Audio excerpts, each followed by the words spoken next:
What the bug is that?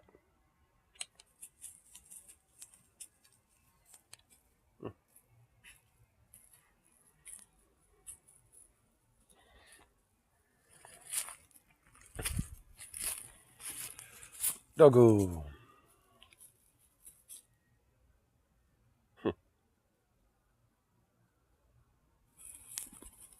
Hey, where you going? Hey, get back. Zukov. Come here. What could I go after these? Oh, it's not.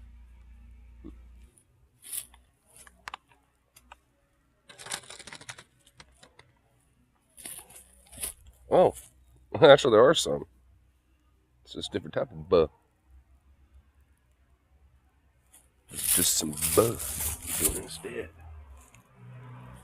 I figured there would have been like a crow or something that gotten into us. What's up, man? Chip. Just kind of hanging out a little bit before going inside real quick. Sukov, where the fuck are you going? Oh my god. Now chase my dog around. Get over here. Get back here. No. Hey. Come on, bro. What are you doing? Oh, you goofy dog.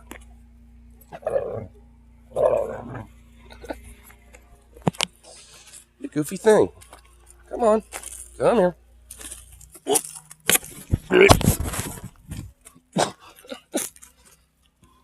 Oh my god.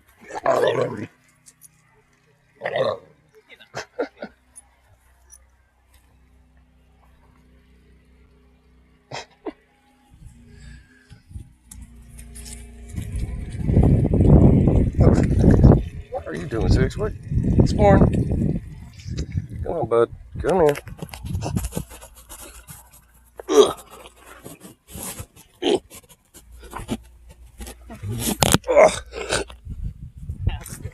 You too, man. Come here, doggo.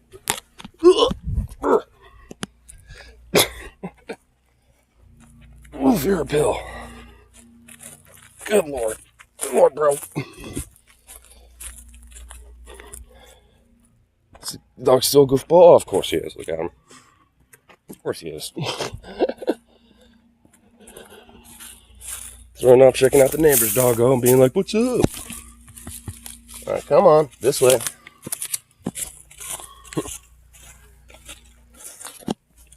Goofy thing. God, you're a workout dog, having to lift your ass up. You're heavy. For a small bean, you're heavy. Oh, excuse me. You're ridiculous.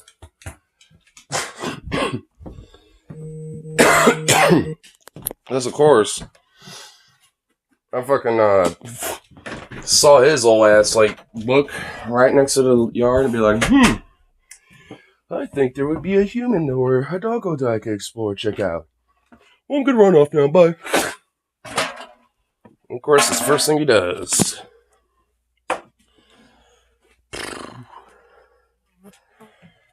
What the fuck? Oh, great, now I gotta fly over here. You know what?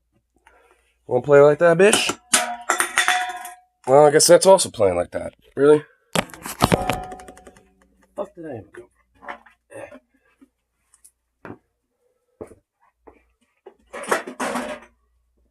Alright, where's that fly? Where are you, bitch? Where are you, motherfucker? Come on. Get smacked up the ass, bitch. Where are you? Oops. Let's just buzz around over here. Oh, oh, oh, oh. Oh, oh, you landed. Yeah. Ha! Did I get you? Oh, nope. Well, you're right there. Motherfucker! I'm like dead ass hitting it, and it's like, nah, I'm like teleported, you know, just dematerializing and rematerializing myself in other places. Fucking ass fly, dude. Fly City, no end.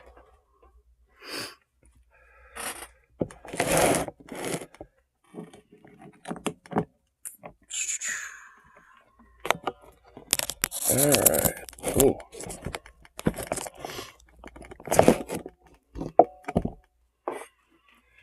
Good joke's about to drop.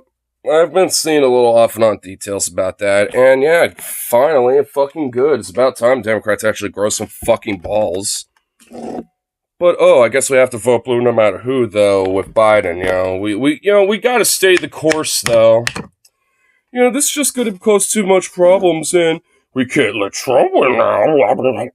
So, I mean, I find it funny now. It's like, even despite like a last-ditch effort to be like, oh wait, no unity, guys. It's like, no, nope. Pretty much no one bought that shit, and they're like, nah, if anything, we need to unify with somebody that isn't Biden. So now I think, they're gonna push Kamala now. Which I kind of predicted would likely happen. That was in This Is Now. Yeah, guess what? Politics is going to be changing literally every day, so stay consistent with it, like I do. Like, honestly, like, that does way better, like, when it comes to, honestly, validity and validation when it comes to when shit changes like this. That's why I'm not, like, loyalist to one party or the other. Because or a candidate or anything. Because fuck these politicians, fuck these parties. They get no fucking loyalty out of me. If they want something out of me, then they better give me fucking something. And the Dems might actually do that, for once.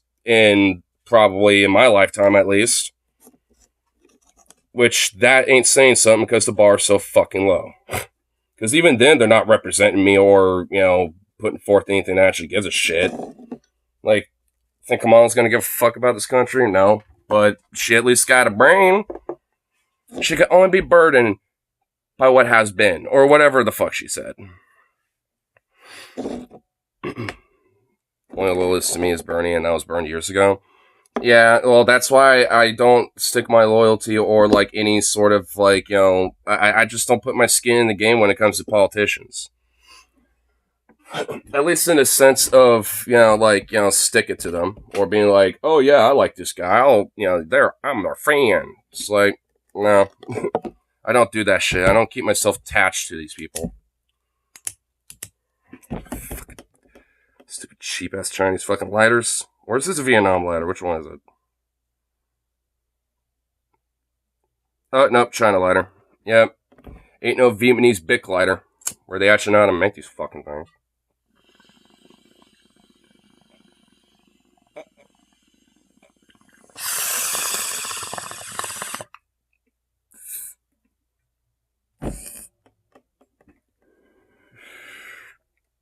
Because these lighters suck ass. Should we hire Trump? Sure. Not gonna fucking really inherently disagree with that. But, I mean, at least, all in all, depending on what she decides to do, I think. Like, honestly, like, I'll probably, put in my bout, on that. Well, at least, for Kamala. Maybe. Like, if, it's just, it's gonna have to essentially, like, basically kind of, like, take the last second approach of, like, doing a lot of these promises that Biden wanted to do. And pretty much, like, flinging them bitches in there left and right. And having her, like, pretty much, like, make the case for it. So I guess we'll see how well she performs, if that ends up being, the reality. Which, likely, if I said if they were going to replace Biden, it's likely going to be Kamala. If not her, then probably Newsom or something, and I doubt that is going to happen. Obviously.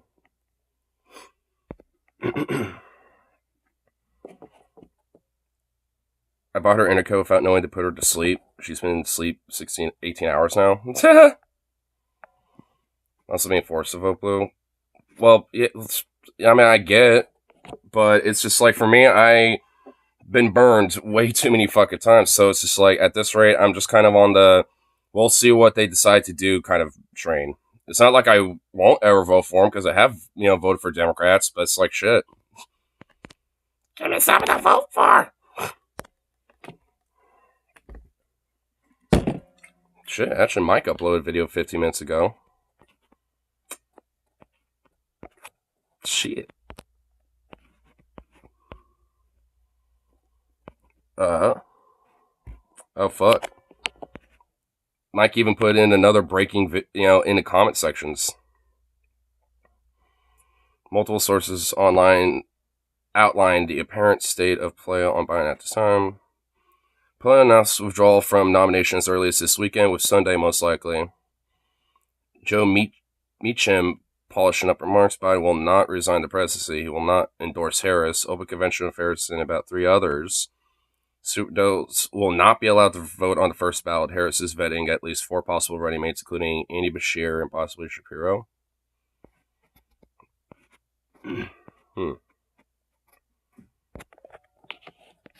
So, seems like the ball is, seems like it is rolling for this shit.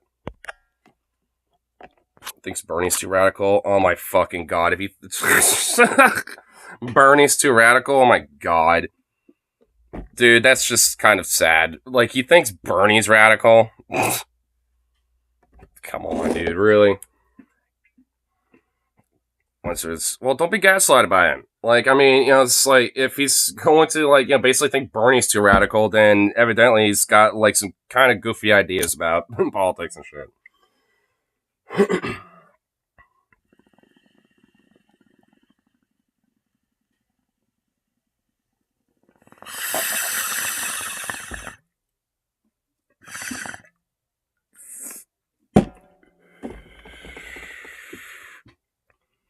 Yeah, right. Say it doesn't want far left or far right. Well, in American standards, far left basically means democratic socialist left for European countries, and that's basically the equivalent of a center left.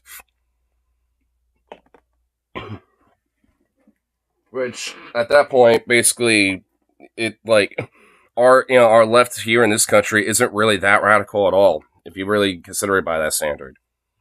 Which honestly, it's not. The left here in this country isn't really exactly radical by any real metric.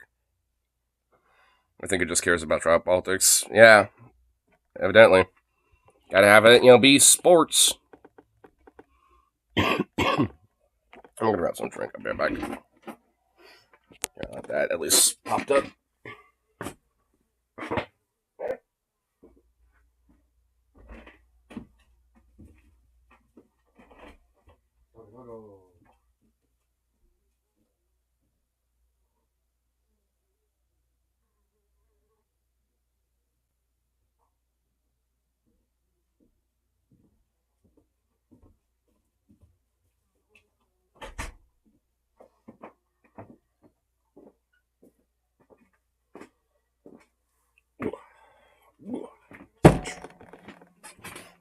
Those are always against Project 2025. Well, most people are.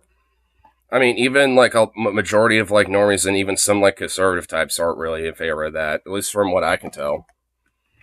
Not on the online sphere, but in person. Because even at the bar I go to a lot, it was even mentioned there. Someone wrote on chalk, look up Project 2025, it's scary. And then a few other people wrote around it, being yeah, that shit's bunk and shit like that. So, I don't really think, majority of people in this country, if they actually were to look at it, you would be in favor of it. Which makes me think it's even if they were able to get maybe 1 or 2 things done from Project 2025, I don't really think it exactly would be done without some sort of resistance to it. And depending if the Democrats are able to at least, hold a House and a Senate, or at least, get more seats there, then it will probably be deadlocked.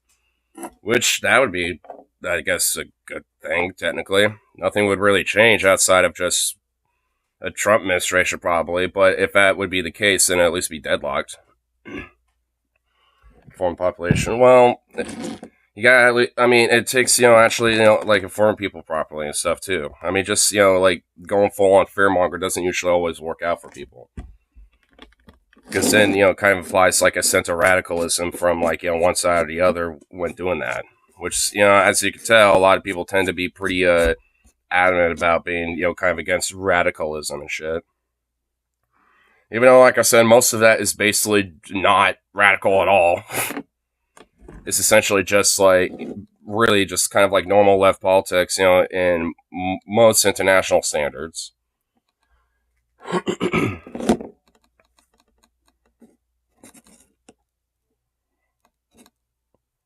The right is more radical than the left. Yeah, they are. They're the ones who, you know, talk about like, like violent acts and vigilantism and going out and cleaning the streets, you know, and shit. Like, they're the ones who talk about that all the fucking time. So, and talk about like overt violence and shit on the regular, frankly. Like, you might get like a couple of people on the left that might say some shit like that, but usually it's always like, yeah, we burn the system down.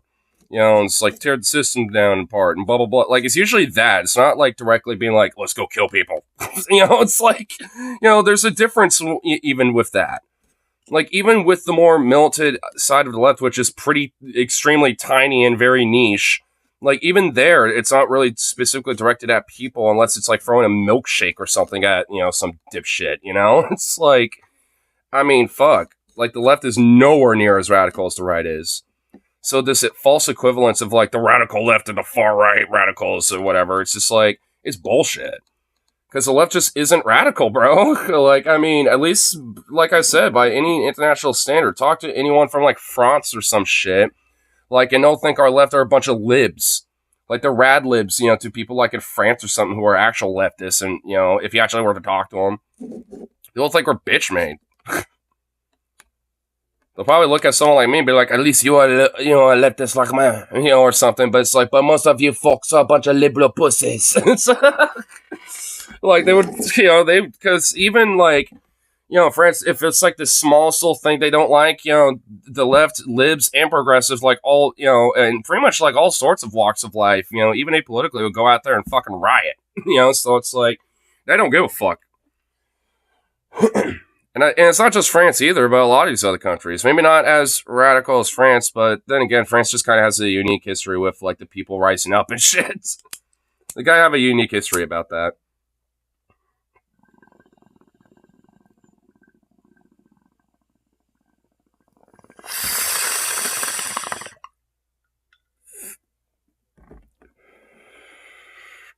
I think there's a left to how to fight. I mean, shit, even during, like, the 50s. And, like, the 60s and shit. Like, even then they knew how to fucking fight. Problem was that they had to kind of, you know, be careful because the fuck CIA and the government, you know, like, just basically, you know, would crack down and whack them every now and then, at least when it came to political leaders. And different left leaders and shit. So, I mean, you know, in a lot of ways, it's probably, at least in some part, why, that, you know, kind of the radicalism the left did kind of, you know, temper away a little bit was, I think, you know, because of the 60s. Despite the successes, we could be living on a better world. I mean, it's because do you know how many fucking fulcrum points have happened where, like, we could have had, like, flying cars by now? It's just like, there are so many. I mean, you know what I mean? It's like, shit has been bonkers. I don't know what, like, you know, started the shit, CERN turning on, fucking, like, you know, John Hinckley, the nukes. I don't fucking know what caused it, but something did. Something caused the ultimate or penultimate fucking split in the universes. And ever since, we've been splitting off from that. Because I swear to God, bro, like, there's like 3 or 4 different timeline splits and alternate universes that are going on right now that we could be in right now. That split from last Saturday, bro. I swear to fuck. If you think multiverses are a thing, then you can imply that, you know, universes could split. And it's like, you know what? We did a bunch of times. With the cop not, like, you know, going up on the fucking roof, Trump getting murked, him not getting murked, him not getting, like, wounded at all. Like, I mean, it's like, man, there's, like, at least, like, 4 different splits just with that day alone. It's like, fuck, dude. We could be, like, in, it's like, fucking, like, you know, it's, like, we could be, like, meeting the Vulcans right now. You know, or some shit.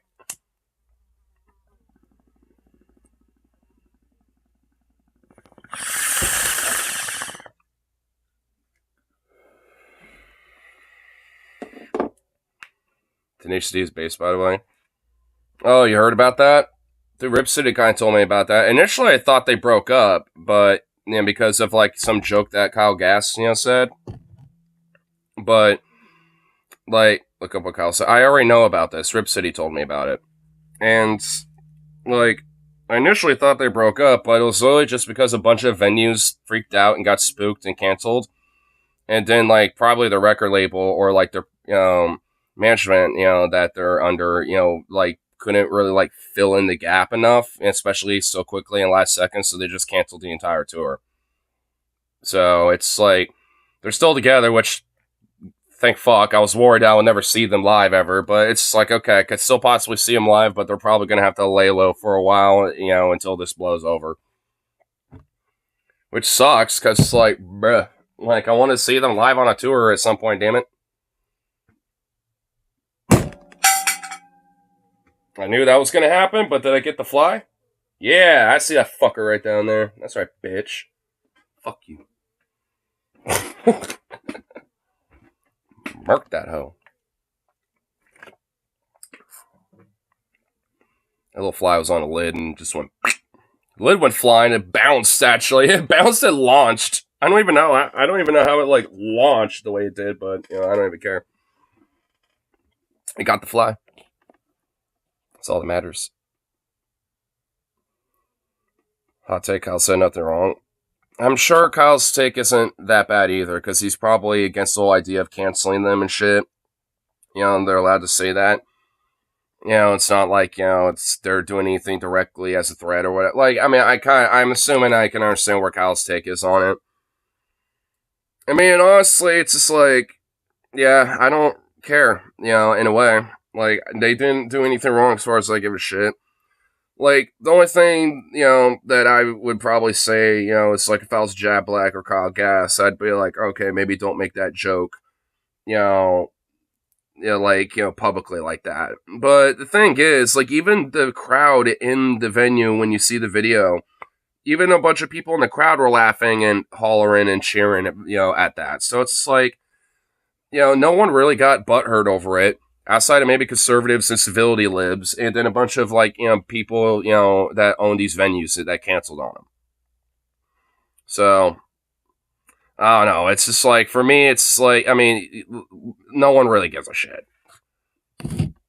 I mean, because people obviously got their takes on this. And honestly, like, I remember on Saturday, the day that happened, when I went to the bar later that day, like, somebody wrote in on the chocolate, lol, Trump almost died. It's like, or something like that, and I'm just like, well, people have a reaction to it. Like, so, I mean, so obviously, people don't give that much of a shit, at least, when it comes to, like, liberal left side of things.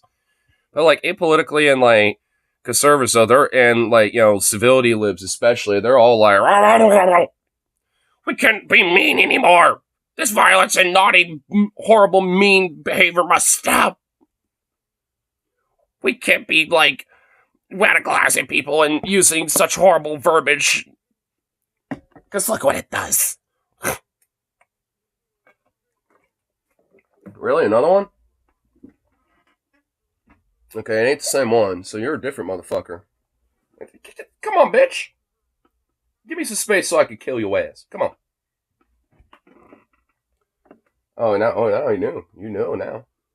Oh, no, you did. You decided to flake me. Come on, bitch. Come on, bitch.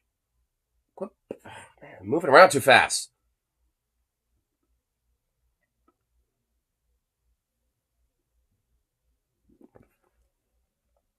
Motherfucker. God dang.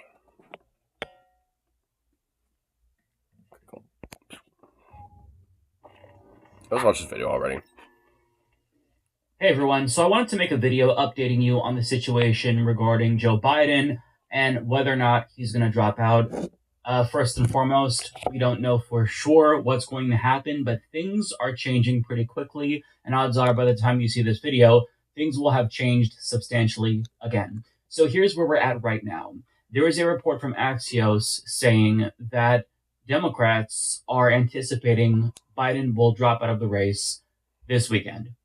Now, this comes after we learned that Schumer, Pelosi, and Jeffries have all privately communicated their concerns to Joe Biden about how... Dude, leave it to Schumer, Pelosi, and Hakeem Jeffries. Like, leave it to these motherfuckers to, like, basically, maybe, like, you know, give the Dems a chance. Like, oh my god, bro.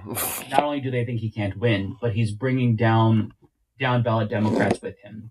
Now, also, Adam Schiff came out and called on Joe Biden publicly to drop out. So things are changing very quickly. And here's where we're at right now. The latest, according to a Politico report, is that Biden is still reluctant after these calls. So we're still getting a little bit of this conflict. And this is while he's, like, isolated in Delaware because he has COVID right now.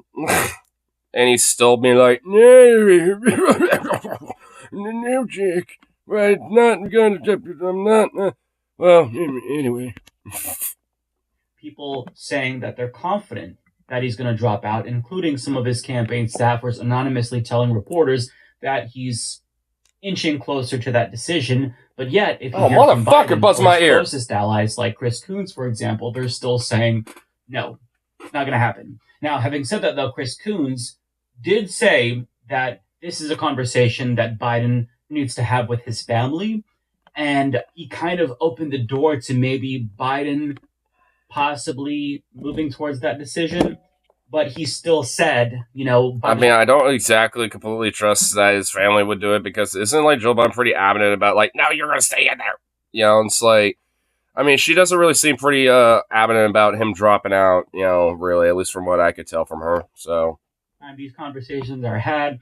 After all of this is done, Biden's going to be the nominee. So they're not of a different mentality just yet. And I'm paraphrasing what he said here, but still, Biden, even though he is stubborn and he's not saying he's going to drop out explicitly, behind the scenes, he is softening his position. Rather than saying, you know, Kamala can't win, he's asking whether or not Kamala can win. So really, the conversation has shifted from if he's going to drop out to when he's going to drop out. But that is not a foregone conclusion. But I will say this. If Joe Biden was going to drop out, if he already made that decision and it's just a matter of when, I think the best time to do it is tonight, when Donald Trump is making his acceptance speech at the RNC. Because you steal that slot away from him. All news media diverts to Biden because at that point, nobody cares what... Oh, shit. I mean, that is right. He is going to be speaking tonight. Fuck. I wonder if, like, that little miniature My Pillow is going to be on his ear or not. Because if he's like, you know what, I want that off for this. Like, if he, dude, oh my god, that might even just be like a slightly extra little power move to be like, see the scar? Look what that little fuck did to me. Like, shit, bro, I don't know. Like, he might do some weird shit like that. I mean, knowing his ass, but I don't know. I mean, it's like, it'll be kind of interesting to see, you know, what happens with that. I know DFF, TJ, or Paul and Scotty are going to be, you know, potentially, you know, discussing that, I think. Because TJ's, like, hella sick of, like, some food poisoning. Like, it sounded like the shit that I got, you know, a couple weeks ago, where I was just, like, all fucked up. Like, had, like, what felt like food poisoning every other day. Has to say, Biden is stepping down. This is huge, right? So, in the event, it is the case that we see Biden drop out this weekend. Things are possibly going to get ugly. You already see some Democrats playing the blame game. Some progressives, for example, like Ilhan Omar, she's being really careful with her words, but on Twitter she said something to the effect of, listen, you know, this is embarrassing that all... I can't tell you how shameful it feels to hear all these leaks about Democratic leaders are staying and not having a single one of them out here confirming or denying it. This lack of leadership is making all Democrats look bad. Whatever this mess leads to will not undo the damage that's already been inflicted. May God help us all. Oh my god, dude. That is like some Libby-ass shit right there. Like, come on. Give me a break. Like, what's fucking shameful is that, you know, we had this old mummy, King Tut, Parkinson's McGee over here fucking, you know, propped up for all this fucking time. Like, that's, like, what's fucking shameful of it all. And, like, what, this, like, what, the last second, like, oh, maybe hoorah, get him out of there, system boss shit, you know, it's like, now that's fucking embarrassing. It's like, give me a fucking break. Like, aren't you supposed to be, like, one of the squad members or some shit? Aren't you supposed to, like, maybe be, I don't know, a voice, you know, advocating for his, you know, resign? So maybe someone who's, like, more, you know, potentially willing to listen to progressive, you know, side of things, you know, will be there, you know, to kind of take the mantle. Because I mean, I'll grant this. Like, I'll feel like I can at least feel like Kamal might be able to like, be able to have like some element of, willing to at least like listen, to like different perspectives and shit, and at least maybe consider them in some way. I mean, do I think she'll actually like follow through with anything, like that? Probably not, but at least she'll be willing to like listen. Because I know she has at least a fucking brain in her head, and she ain't a mummy. She ain't, from the era of King Tut. She's just from the Victorian era. There's a little bit of a difference. Leaking out to the public, things are getting leaked. But here's the problem: individuals like Nancy Pelosi, Chuck Schumer, Hakeem Jeffries, the reason why they are forced to take their concerns to the press is because Biden has been recalcitrant. He hasn't moved. So if they genuinely believe that he is going to lose, and I'm assuming they have access to more data than we do, then they're going to do what it takes. There's reports that Pelosi is working behind the scenes to do everything in her power to get him to drop out. So I think that they're only choosing to now leak to the press because this is the last resort for them. They have no other choice. Because if privately they're not moving him, this is the next best thing, to exert public pressure on him. So I don't know where you go from here if he still chooses to not step down. This is apropos of nothing, but I just want to say I fucking love his shirt. That Zelda shirt is dope as fuck. He could very well just say, I'm not budging. And that's kind of the end of the conversation. Nobody can get him to make this decision except for him at the end of the day. Like, the buck stops with him. But people close to him, like his wife, his son, if they maybe see that the writing is on the wall, which increasingly people closer to him do seem to acknowledge, that maybe there's a chance that he does make that decision. Now, fucking if it is the case that he drops, I think that the overwhelming likely situation is that Kamala is going to be at the top of the ticket. I think that's the easiest transition. It's the most fair transition from the standpoint of, even though this wasn't a real primary, for the people that did vote, they got the most votes. And so, if you keep her on the ticket, then you can at least make the case that, democratically speaking, voters aren't being disenfranchised, right? It's not a perfect situation, but those 14 million Biden voters that voted for him in the primary, the diehards, they voted for Kamala as well. So that's one way to potentially ameliorate any. I feel like, honestly, a lot of those votes anyway are predominantly just based off of the fact that, like, there wasn't any other options outside of maybe uncommitted in some of these other states. Among those people, although odds are they're going to get in line and vote for Kamala Harris either way if she's at the top of the ticket. But here's what I want to talk about. Well, shit, 79% would approve of Kamala, being there. I mean, that makes sense considering that she is VP. It makes the most logical sense with creating the least amount of backlash. We've been really doom and gloom lately. I've been really doom and gloom lately. I'm sure you all feel the same way. But let's actually be hopeful for a moment. So it's not a foregone conclusion that if Biden drops and Kamala takes over, that we're going to win. But do we have a fighting chance? Yes. Yeah. It's still going to be a struggle. I mean, it's like, all in all, it's just like, way, like a better of an opportunity and possibility. And yeah, even like all likely voters, yeah, so it's like pretty much like if it was with Biden, Trump would at least on average eke it out. But if it was Harris, it's way more likely that she would eke it out. Considering at least these different numbers in comparison to like all this shit, there's obviously a major, pretty much a major difference here. Like, it seems like all in all, like race and education, white college, white no college, black college.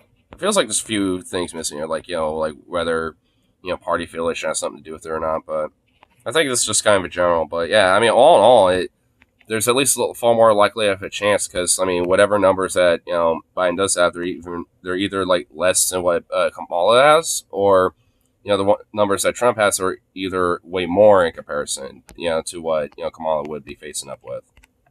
At least to some of these, I think there's one of them that it looks like there's only one where Trump actually would eke it out more, and it would be with white no college. So at least race and education thing, which I don't know why those are two together. Then black is just separate thing and nothing else. So I don't know, but either way, whatever.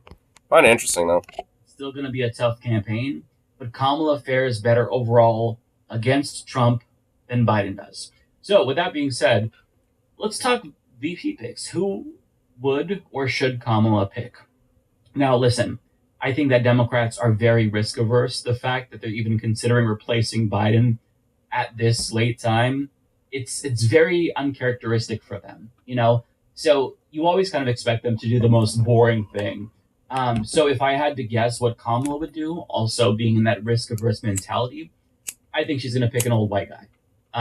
Now, it would be better if it wasn't an old white guy, but I think that it makes sense to go with somebody from a state that Democrats are currently struggling in, Pennsylvania, Governor Josh Shapiro.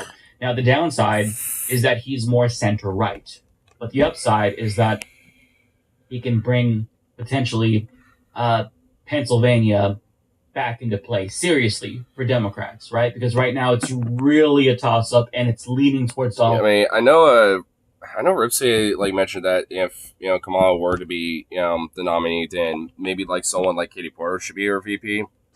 But yeah, Democrats are really risk averse, so it's like I mean it'd be nice, but I don't think that would happen. They're more likely to get like someone who probably is more like centrist or center right leaning, and have someone like Josh Shapiro being in there as like more of like a center right alternative, at least to what looks like a more radical, like liberal kind of looking Democrat. I don't know. Like, I mean, that would be my guess. We should run Bernie's corpse. They have Bernie runs VP. I actually would be fine with that, unironically. I'd be all right with VP Bernie. That he could potentially bring that state back into play because he's a popular figure there. Not my first choice personally, but he is articulate. He's charismatic, and him and Kamala together, I think, would be a very solid ticket. And one thing that's a benefit is Kamala Harris, for some reason, is characterized as like a far leftist, which is absurd to me. The leftists watching this channel, we all laugh at that, right? But the media portrays her as a far leftist or more progressive. I don't know, comparatively speaking, if they view her as more progressive than Biden, because Biden's already viewed as a communist. But if you bring somebody like Josh Shapiro, who's more center-right, then perhaps you assuage concerns that, oh my God, this is a far-left ticket. Either way, they're going to call her a communist socialist. So I don't think that Democrats should prioritize, what Republicans are going to say, and they should just make a decision based on what strategically makes the most sense and just expect whoever they choose to call them a communist. But that's one thing to consider. But another person that I think is in consideration would be Illinois Governor J.B. Pritzker, Minnesota Governor Tim Walz. These are much more progressive choices that I think there's more upside than downside. They really have the potential to excite the base. More progressive governors with effective records. With actual. I know the guy in Wisconsin would definitely, probably be really good because wasn't he the dude who pretty much like with one seat majority in the state house, basically just like rammed through a like endless fucking shit that was actually like legit really good. Like, I mean, because I know there was like I think like some. Like wage increase stuff, like massive like overhauls on protections, regulations on like the environment and like workers' rights stuff like that. There was like a lot of shit that was pushed through. There was like at least probably I think minimal at least like 5, but probably more like maybe like 9 or 10 different things like within a week span. Just like just puked right out. And it was like, whoa, what's going on over there? Oh shit! It was really just because they had a 1 seat majority. That's something that could work. Now, I mean, I'll definitely say that guy seems like he'd be pretty good. That Democrats would never do, because I couldn't imagine them having 2 women on the tickets. I think they would just be too afraid of this. Gretchen Whitmer is VP. Having Kamala Harris and Gretchen Whitmer on the VP, I think that's a winning ticket. I actually kind of agree with that. I kind of perked my eyes and ears like, Because honestly, like a VP women, I don't know. That actually might be like a like a power girl move right there, low key. I'd be kind of into that. I'd be fine with that. It's like, all right, shit.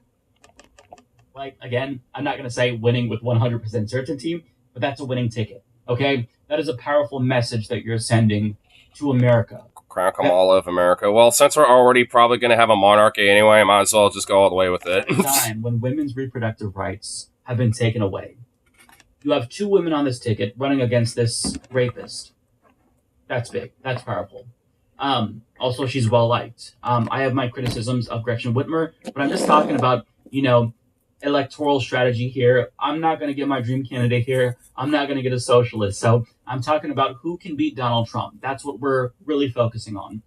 Now, in terms of my ideal candidate, obviously it would be Bernie Sanders or a real progressive member of Congress. That's not going to happen, though.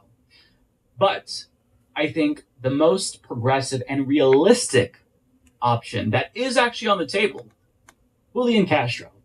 This is somebody who is as progressive as you can possibly get on the Democratic Party's more establishment-friendly side. This is somebody who has charisma. This is somebody who can actually competently speak to the issue of immigration for Democrats, which is a real weakness for them, because Republicans have monopolized this issue, and for the most part, Democrats have caved. Biden did that right-wing executive order. Julian Castro is excellent on this issue. He explains it in a way that no other Democrat can. I'm also not going to lie, I'm not 100% familiar, with this guy. So I guess I'll have to kind of look up about who this is.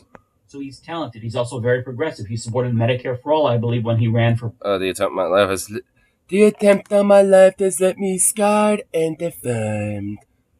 Trump during his second inauguration. What if he says that in his speech, bro? Like, what if he says that shit in his fucking, inauguration speech? Or not inauguration, but his RNC speech, bro. What if he takes off that little mini mind pillow off his ears, like, the attempt on my life right here has left me scarred. Right on my ear. Right here. See? It still hasn't completely healed yet, but I just wanted to show. Not my number one choice, right? If we're picking, best candidate ever. But if you have Castro and Kamala on that ticket, that is a ticket that is going to excite young people and excite the Democratic Party's base. Also, Castro makes up for another potential vulnerability. If he tries some Palpatine stuff, I'll laugh and give him that much. I mean, we'll see, I guess. I mean, he'll eventually speak here a little bit. Well, not, anytime necessarily, soon, but what's for now? I think in, 3 hours, something like that.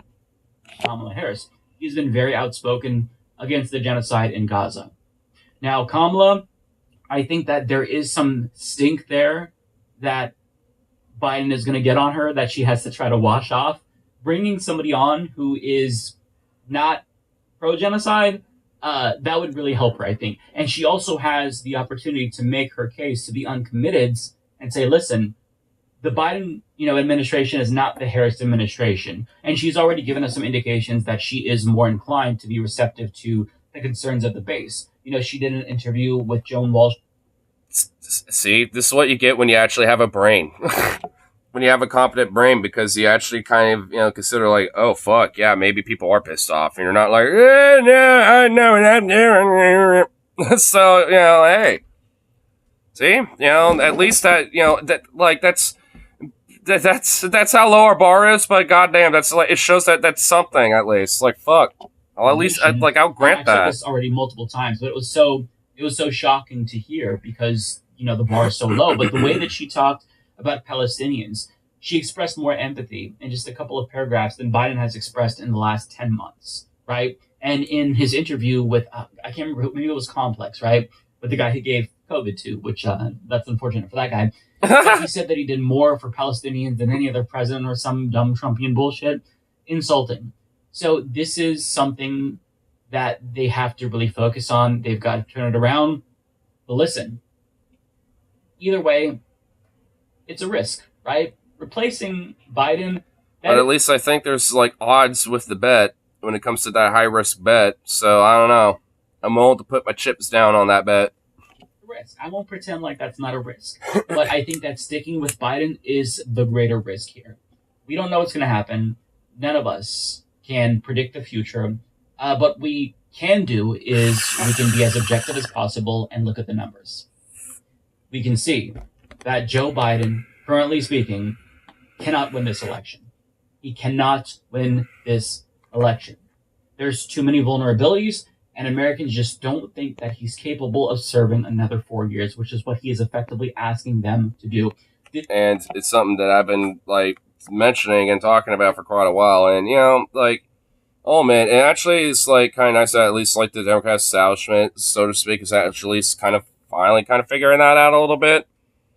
Like, so I'll at least grant that, but it's like, oh my god, it's like, man, after all the gaslighting, after all the bullshit, it's like you finally all fucking like like get what we're trying to been saying this whole fucking time. It's like, oh my god, it's just like, good lord. Cannot be a referendum on Biden. It has to be a referendum on Donald Trump. I would prefer if this was a referendum on policies. That would be awesome, but that's not the reality of American politics right now. This is about doing one job, beating Donald Trump. So that's what we need to shift our focus to. And if Kamala is going to be at the top of the ticket, she has a lot of really great options that can increase the odds that Democrats are victorious in November. So for the first time in a very long time, I actually feel optimistic. I feel optimistic because now we have a fucking fighting chance, if the reports are true, that Biden is going to drop out. Look. Which, fuck, like, he better. Because honestly, like, I feel the same way, honestly. It's like, I do think there can be a fighting chance against Trump and against March 2025, especially, like, after what happened on Saturday and shit. It makes me think, like, now shit really got fucking real. Like, it, because honestly, because here's, like, what I, would have thought pre, attempt on Trump, kind of shit. Like, what my guess was going to be, like, he would pretty much, for the most part, be, like, legitimately kind of more lame duck-like in a sense, considering this trend with, like, more of an up and up on Democrat down ballot, seats and shit. So it's like, he wouldn't be able to really do much with, like, the House or Senate, hypothetically speaking. So it's like, with that, it would certainly grant deadlock, and there wouldn't really be much he would really be able to do. It would still have his fucking, like, sycophants in, like, the judiciary, too, to kind of fill up, but, I mean, beyond that, it's like, they're limited on what they could do using that power. I mean, it's one of the few forms of power that they take advantage of, for sure, but it's at least, one of those things where it's limited still. But, but post the fact, it's just like, now I feel like the whole idea of that game has changed for them. At least, for Trump especially. And that's what makes me, like, that's what makes me really exceptionally, like, fucking, like, it's just like, uh-oh. Well, is not a perfect candidate. But does she have a better shot at beating Donald Trump than Joe Biden? Absolutely. That's what the data shows. It's not like a much better shot, but if she actually has the opportunity, assuming Joe Biden does drop out this weekend and gives her a chance to really form a quick campaign and create the message that she wants, I think if she makes the case, she can win. So that's where we're at right now. I expect things to change again. If it does, we'll be talking about it tonight on the Leftist Mafia, I assume. So, yeah, things are crazy. This is actually starting to be a very exciting election cycle. And I don't... As if it wasn't already? know if Joe Biden is going to drop out. But I will say he is as... I'm not going to lie. Like, I think outside of the 2015 election, this has probably been one of the more, like, wilder elections. Probably the wildest election in a long fucking time. Like, I mean, I can't really think of an election that was, like, as wild, or at least on, maybe, like, 2000? Like, Bush v. Gore? Like, maybe then, because, like, Rage Against the Machine was, like, at the Democratic National Convention, played a show, fucking, cops and the LAPD started a fucking riot after they broke up everything. Fucking, there was, like, the whole contested thing with Florida and shit. Like, so, I don't know, like, maybe that? And even then, I don't even think it's close.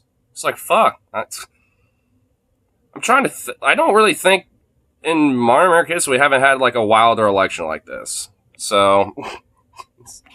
as he's ever been, with party leadership against him. And it's not just party leadership. They're communicating the concerns of their caucus to Joe Biden.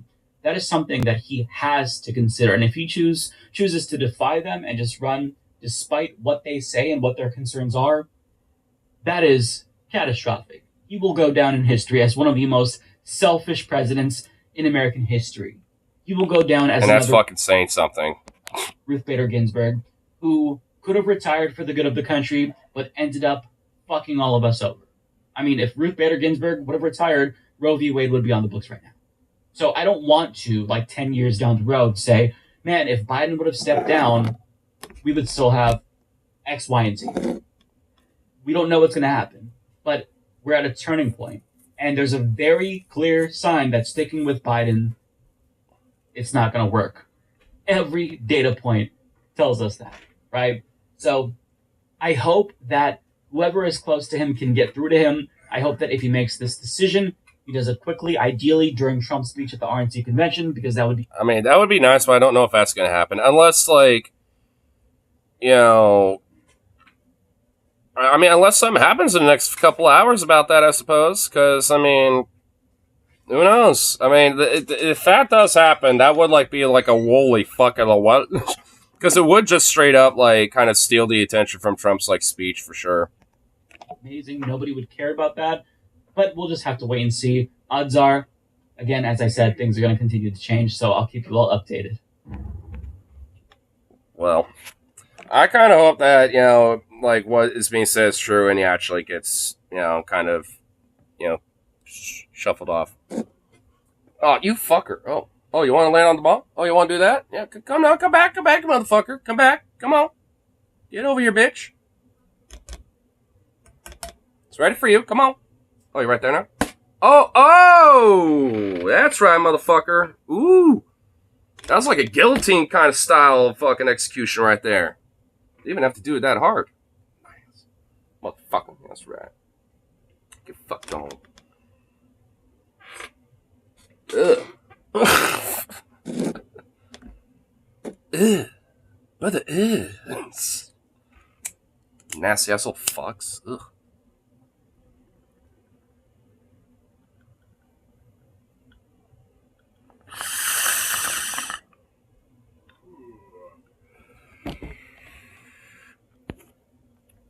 Ugh.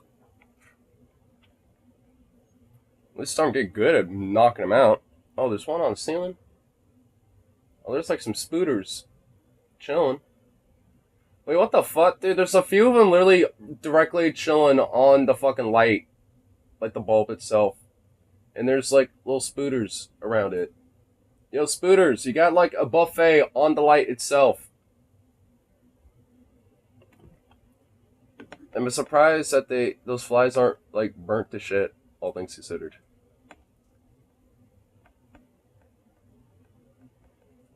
Oh, what the hell? Are those two about to fuck?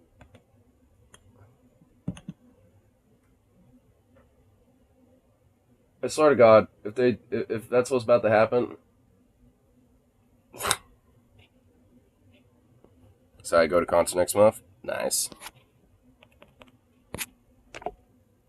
Yeah, I got one. I know the volume block party kind of thing is going to be happening on, I think it's the 24th. It's going to be like the Saturday, the week after my birthday, you know, so going to be going down that. And I'm going to see if at least, you know, outside of the show in Minnesota I'm going to, you know, for Iron Man going there. I'm going to see if there's like at least maybe one or two other shows I could try to, you know, shoot for like September and all that. At least in the later half of it. At least one or two.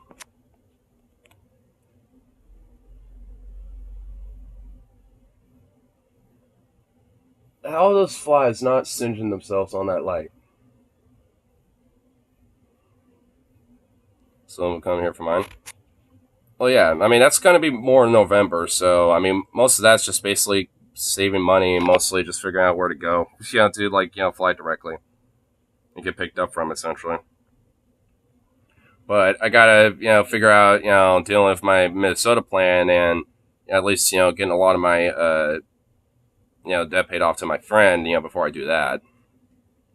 If I at least get that shit caught up, then I can at least save up, you know, enough for the side for that, which luckily I pretty much have the ticket and the flight ticket pretty much taken care of for the most part. And then after that, it's just, you know, at least, you know, paying off, you know, my friend from at least the 3 something, I think, or something like that I owe. So it's not really that much, so it shouldn't take too long.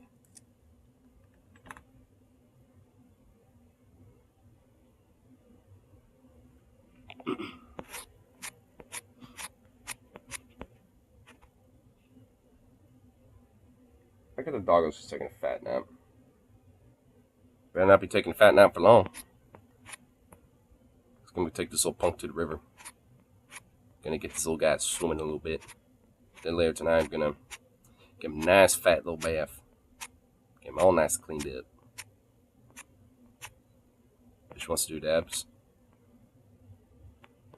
Yeah, dabs could be pretty fun. They're not necessarily my thing though, just because pretty harsh as fuck, but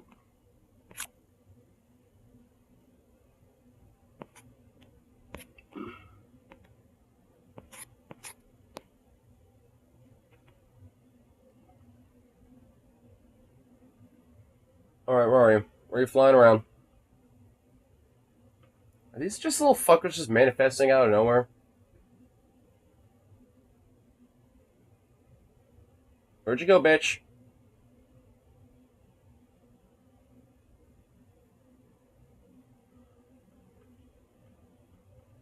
Oh. See him flying over there.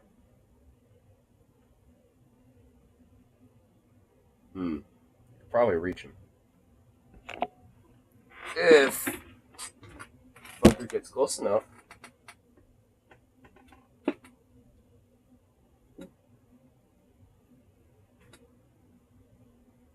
No, that didn't work.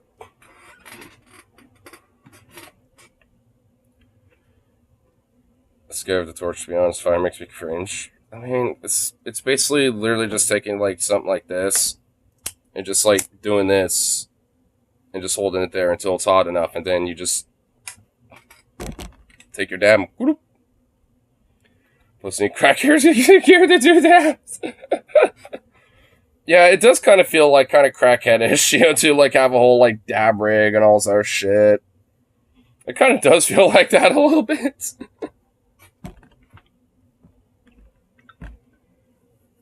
But that's why I kind of like flour, because it's just simpler. And it doesn't make you look like a crackhead.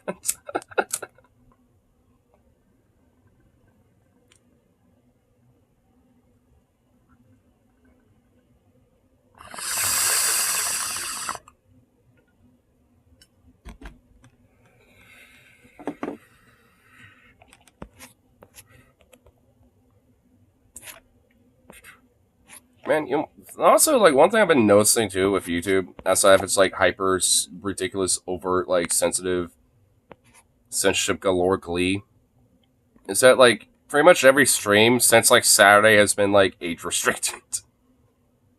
And it's just like, huh? It's just like, what the fuck? I mean, it's not, like, striking me or anything, but I keep getting, like, emails, like, YouTube guideline, violation thing. I'm just like, what? So, like, and I think it's like a strike or something, but when I actually look at it, it's like, oh, it's just an age restriction thing. It's just like, what the it's like, for one, it's like, what the fuck? It's like, what the hell, bro? I saw a lady tripping on the side of the road when I was with her. Saw a bunch of homeless folk, too. I mean, that unfortunately tends to be kind of a common thing. I'm kind of used to that type of shit. Maybe not like, people full on tripping, but it's like, I mean, I've also seen that before.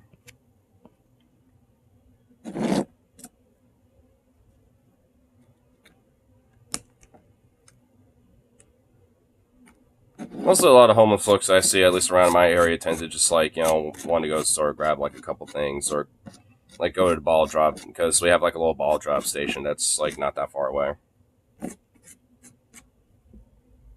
So I'll do tweaking in a McDonald's. Stay classic, McDonald's.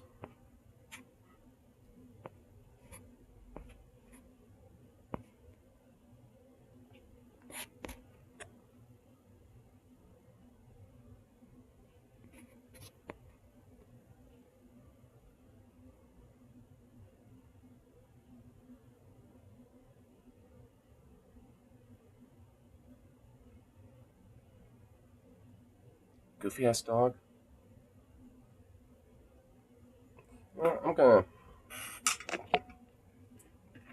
get him out of here. I'm gonna get him to come over here. Joke off. Hey, you. Well, what the fuck? Let me close the door on me.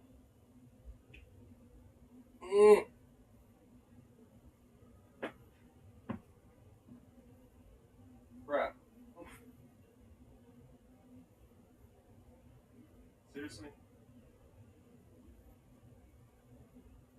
Oh my fucking lazy bones, bro.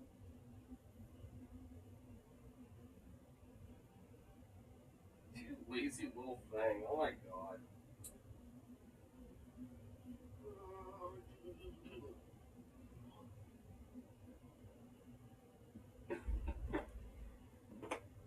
I don't think I'm getting it out of that. She is a lazy bones McGee over there. Oh my goodness.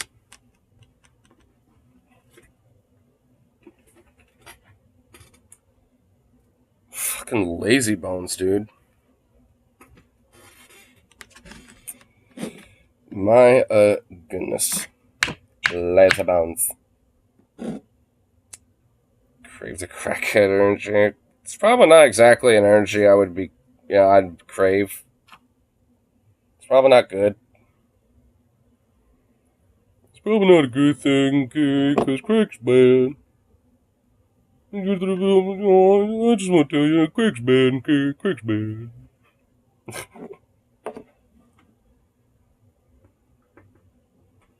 Oh, that felt good. I talk about it not be lazy forever, because this old punk is going down the river, bruh. You're going to be going out and exploring, checking out things. And going swimming, even though you're probably not going to like it, but I don't care. You better like it.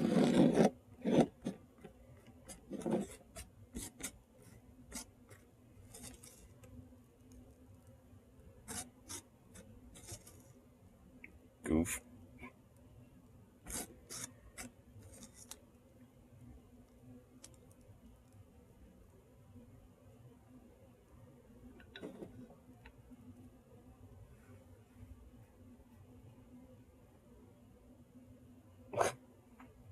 Man, he's so lazy.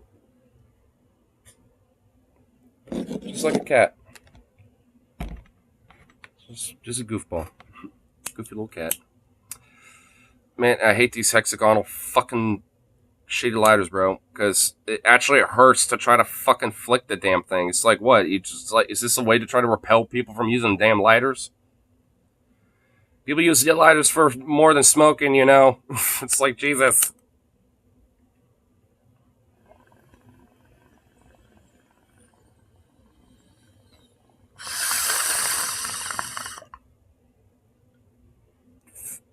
But anyway. I'm gonna at least get myself some lunch and then head down the river for a little bit. Might make like a little YouTube short checking out the river and sights or something like that. Just for the fuck of it. I don't know. Because why not? But I don't know. Let's sign for now.